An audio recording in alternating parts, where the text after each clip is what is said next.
So I want you to imagine, just for a second, dedicating your entire life to mastering the sword. Oh man, that is a heavy commitment. Right. Like you're training for hours every single day.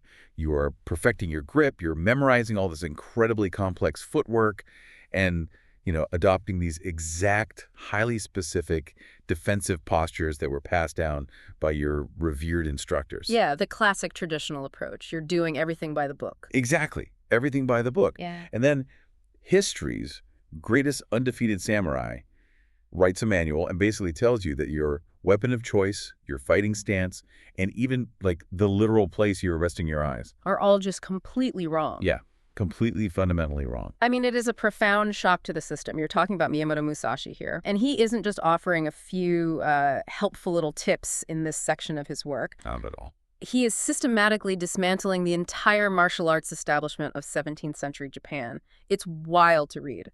It really is.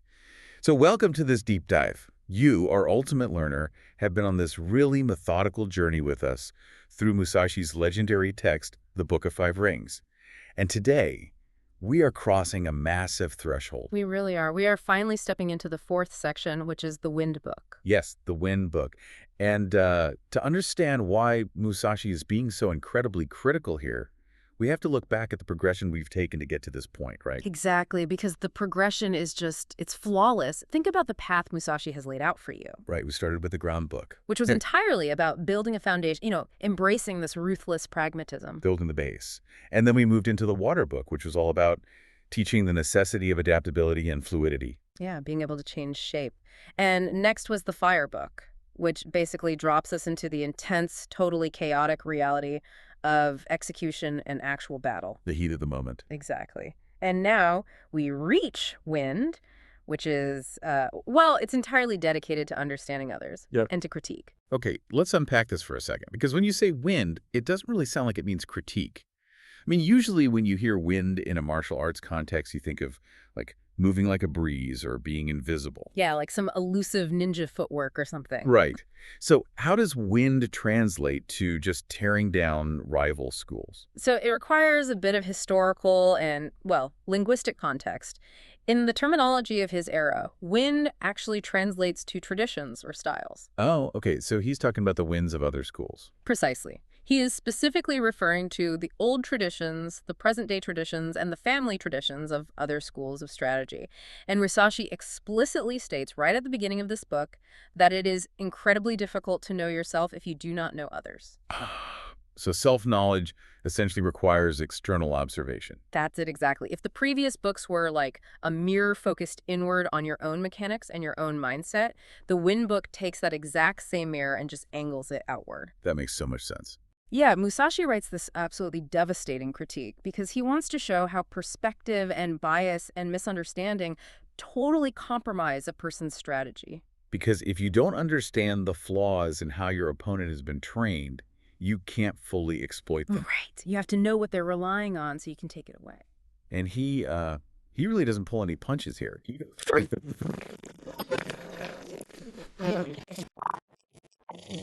So look at what I would call the gimmicks. He attacks the obsession with weapon length, specifically schools that favor the extra long sword versus those that favor the short sword, or the kadachi. The great debate of reach. Exactly. And now, I have to push back on Musashi a little bit here. Isn't having a longer reach objectively a tactical advantage? Like just in terms of pure physics? I mean, it seems like common sense, right? Yeah. If my sword is 6 inches longer than yours, I can strike you before you're even close enough to strike me. It just seems like a smart play. Well, what's fascinating here is that Musashi doesn't actually deny the basic physics of reach. He isn't inherently against long swords at all. I mean, he often used one himself. Right, he was famous for it. Yeah. But what he fundamentally despises is the inclination or the dependency on that reach. He writes that relying on an extra long sword to win from a distance shows a, quote, weak spirit. A weak spirit. That feels incredibly harsh for someone who's just trying to use a physical advantage to survive a fight. It does sound harsh, but look at the psychology behind it. If you are relying on the length of the weapon, your entire strategy is based on keeping distance. You're trying to stay away. Exactly. You are fighting defensively. You're basically hoping the tool does all the heavy lifting for you because deep down, you are afraid of engaging closely. Oh, wow. Okay, I see that. And Musashi scales this up to a larger strategic concept. He says a small army must always be capable of defeating a large army. So it's about adaptability again. Yes. If your entire strategy relies on having the longest weapon, what happens when you are ambushed in a narrow corridor? Or like inside a house with a really low ceiling? Oh, your extra long sword is completely useless. It's banging into the walls. It's an encumbrance. Your strategy just evaporates because the environment changed. And to Musashi, that means you never had a true strategy to begin with. You just had a crutch. That is, you see this dynamic constantly today. Not with swords, obviously, but people will rely on like a highly specific software program or a massive marketing budget or a very specific market condition. Oh, absolutely. The business world is full of this. Right. They lean entirely on that one advantage, and the second the environment shifts and they lose their longsword, they just completely fold. They don't know what to do without it. And this actually brings us to the opposite end of the spectrum, which Musashi critiques just as harshly, the schools that favor the kodachi, or the short companion sword. Wait, okay.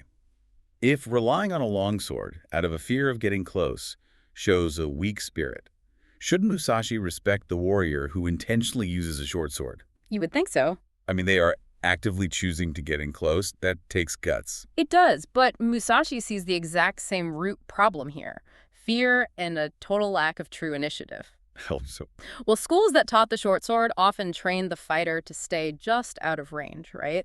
To wait for the enemy to aggressively swing their longsword and then dive into that unguarded opening to strike. that sounds like a decent tactic, though. Like, let them make a mistake, overcommit, and then you capitalize on it. On paper, sure, but it's a fatal mindset in reality. Why? Because it is purely reactive. Oh, I see. You're letting them make the first move. You are allowing the enemy to completely dictate the rhythm and flow of the encounter. You are literally waiting for their permission to act. You're on their schedule. Exactly.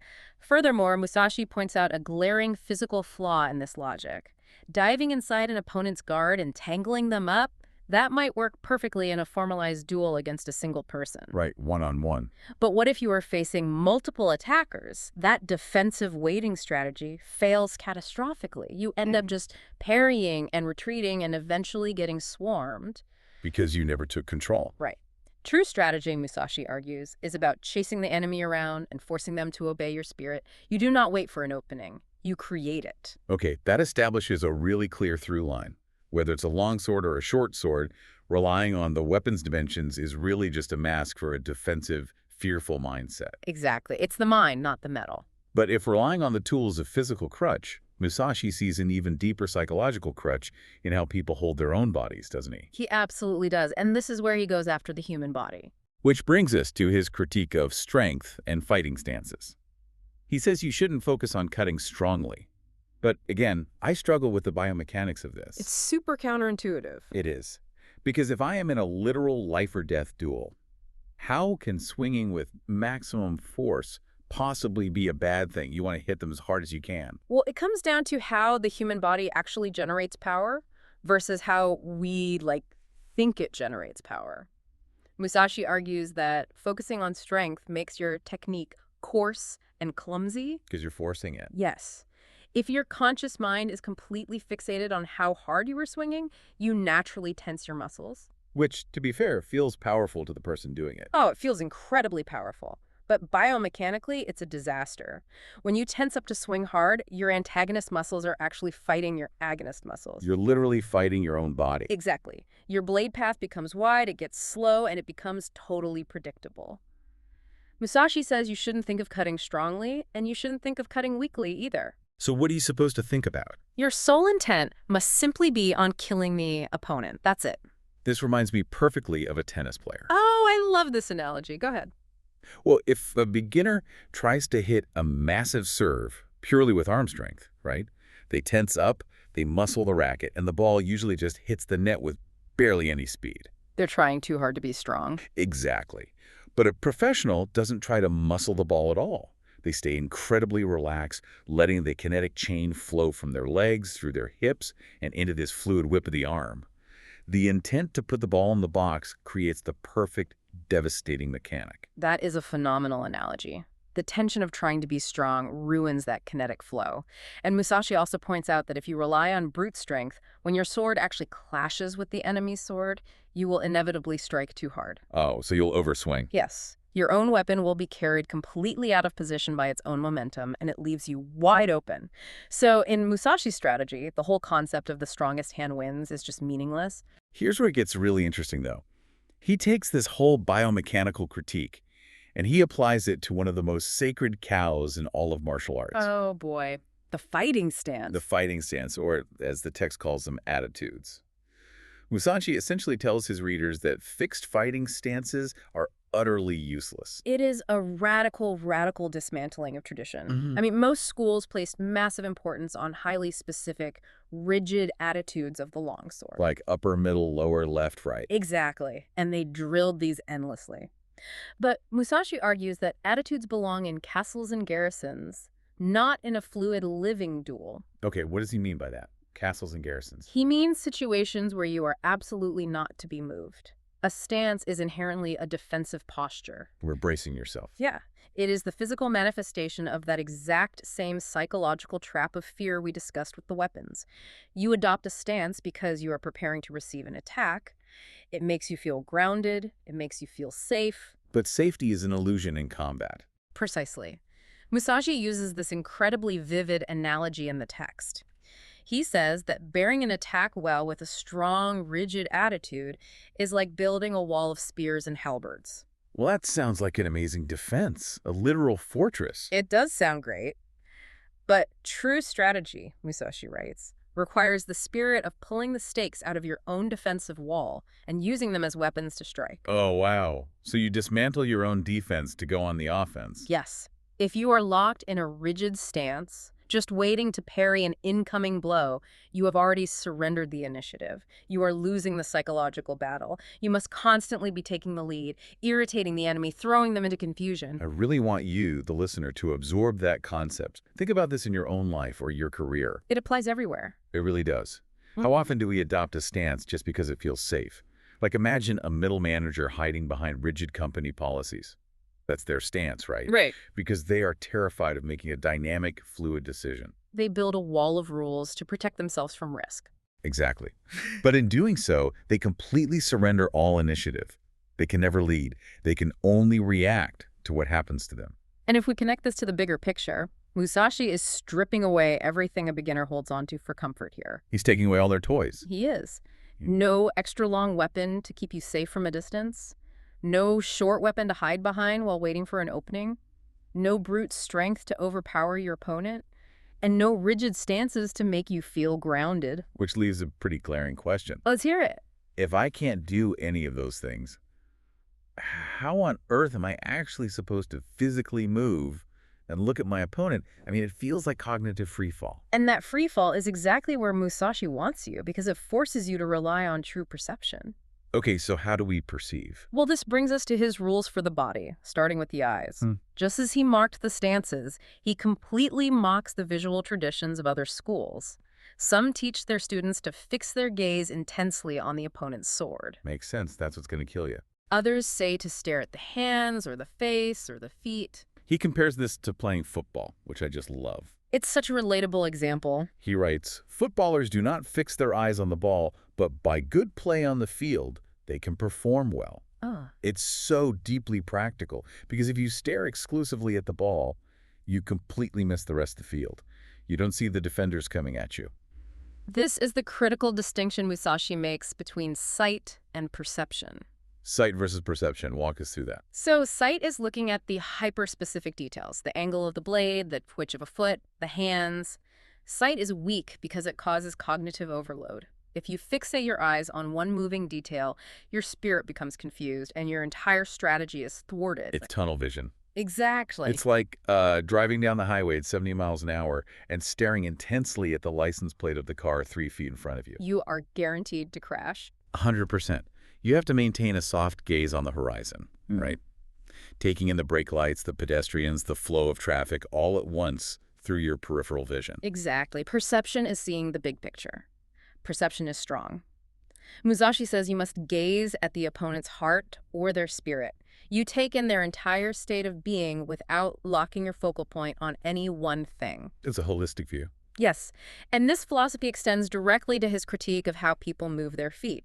He actually lists all the special named footwork methods other schools teach. Oh, the fancy footwork. Yeah, the floating foot, the jumping foot, the Yeah. springing foot, the treading foot. And let me guess, he hates all of them. Oh, he finds them completely ridiculous. He advises warriors to walk in combat exactly as they do in the street. Just normal walking. Normal, grounded walking. If you are jumping or springing around, you are creating a jumpy, indecisive spirit. You lose your foundation. Which ties right back to the ground book. Exactly. And this ties perfectly into his next critique, which is about speed.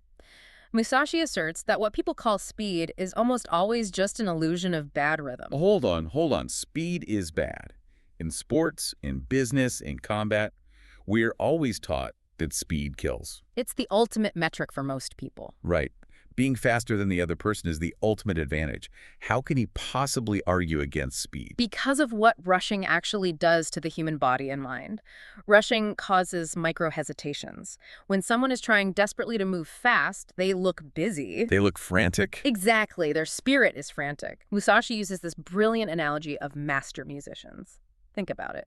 A master musician can play an incredibly complex piece of music, and it sounds perfectly tranquil and effortless. It just flows. But when a beginner tries to play that exact same piece, they try to play it fast, and they just get totally out of time. Because they're so focused on the speed of their fingers that they lose the entire melody. Precisely. Musashi writes, "Whatever the way, the master of strategy does not appear fast." Does not appear fast. That is such a profound insight. Mastery actually looks deliberate. It really does. And tactically, Musashi offers this incredible advice based on that. He says, when your opponent is hurrying recklessly, acting fast and busy, your natural instinct is to speed up to match them. Right. You get pulled right into their panic. But Musashi says you must act contrarily. You must keep completely calm.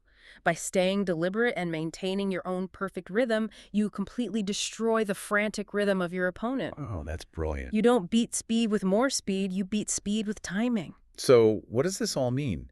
If all these habits are so devastatingly bad, if gimmicky weapons limit your strategy, if rigid stances trap you in a defensive mindset, if staring at the sword blinds you with cognitive overload, and if trying to be fast just destroys your rhythm, why were they being taught? That is the million-dollar question. Why were there literally dozens of schools across Japan teaching these exact flaws to thousands of students? This raises such an important question, and it is honestly the pivotal revelation of the Win book.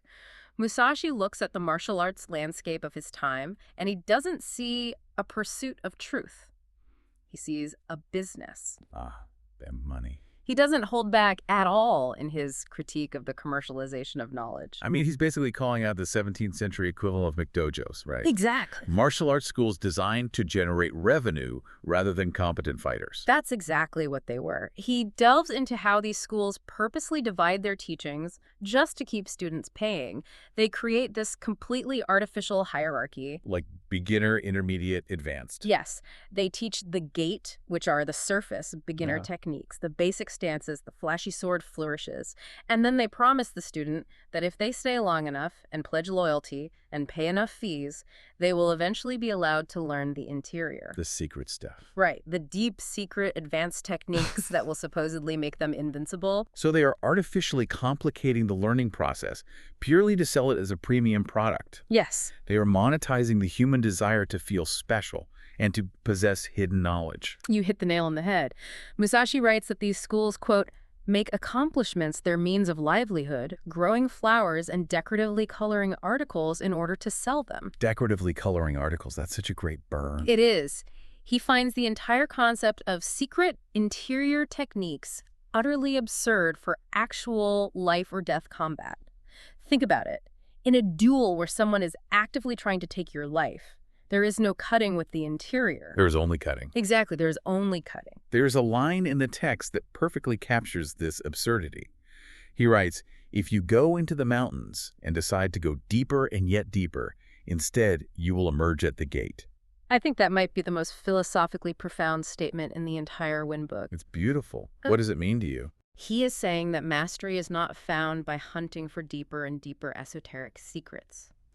There is no magical hidden technique at the center of the mountain that is going to save you. If you keep searching for complex secrets, you eventually just pop right back out at the beginning. The basics. Yeah. The gate. Yes, because the basics are all there actually is. Hmm. True mastery isn't a secret technique. It is just the unclouded, perfect execution of the fundamentals. So how did Musashi teach then, if he hated this system? Well, he refuses to use written pledges or arbitrary regulations for his own students. He writes that he teaches directly based on the student's actual physical and mental ability. He actively removes the bad influence of other schools, and he introduces them directly to the true way without any artificial hurdles. It is incredibly refreshing. He is just stripping away all the marketing, all the ego, and all the performative nonsense that clutters up our understanding. He's getting to the core of it. Which brings this entire deep dive full circle, really. The Win book isn't just a list of complaints about other sword schools. It serves as a necessary diagnostic tool. It absolutely does. By critiquing how others become obsessed with the superficial, the crutch of weapon length, the false security of a rigid stance, the cognitive trap of looking at details or hoarding fake secrets, Musashi forces us to examine the mechanics of our own fears. And that is exactly what I want you, the listener, to confront right now. Look at your own life. What are your win traps? We all have them. We do. Where are you relying on the tool rather than actually cultivating the skill? Are you caught up in looking busy and fast, rushing through tasks, rather than actually finding a deliberate rhythm and executing perfectly? Are you hiding behind a rigid stance? Right. A set of immovable rules you've made for yourself because it feels safe, even when the reality of your situation demands that you tear down that wall and adapt. And this leads to one final, deeply provocative thought. Lay it on us. If we take Musashi's advice completely to heart, if we strip away the gimmicky tools, if we abandon fixed defensive stances, if we stop trying to be artificially fast, and if we finally accept that there are no secret interior techniques to save us, what exactly is left? That's a scary thought. It is. Yeah. When you strip absolutely everything away from the warrior, you arrive at a paradox. True mastery looks almost indistinguishable from a beginner's ignorance. It is unconscious competence. You have unlearned all the rigid rules you spent your life memorizing, returning your mind to a state of total emptiness, but with the lethal capability of an absolute expert. Wow. That concept, that ultimate knowledge, requires you to empty yourself of everything you thought you knew. That is the ultimate cliffhanger for this series. It really sets the stage. Because what is left when you strip everything away is the final stage of Musashi's progression. Let's look back. We built the foundation with ground. We learned adaptability with water. We executed with fire. Today, we used wind to understand the flaws in others and critique our own fear-based habits. And what remains after all of that is the culmination of this entire journey. The final book, the Void Book. It is the realm of pure intuition, the abstract, and that state of unconscious competence we just talked about. You absolutely need to be here with us for that next deep dive where we finally step into the void. But until then, keep angling that mirror outward and see what rigid traditions you need to break.